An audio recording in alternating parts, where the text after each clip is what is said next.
Welcome back to another technical deep dive here in the debug zone. Today we're tackling a big question and breaking it down with insights from other users. Hopefully this clears up some misconceptions and helps you get the answer you need. So buckle up, stay a little curious, and let's jump right in.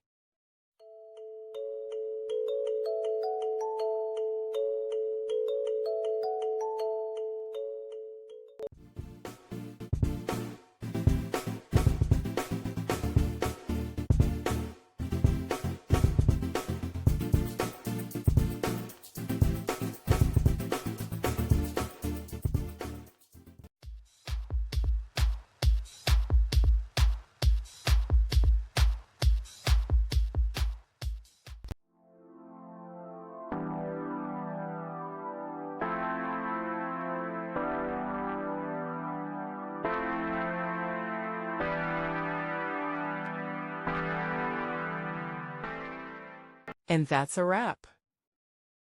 I hope you found the answer you were looking for. If you did, take a second to hit that subscribe button. It really helps out. And let me know in the comments which solution worked best for you. See you next time in the debug zone.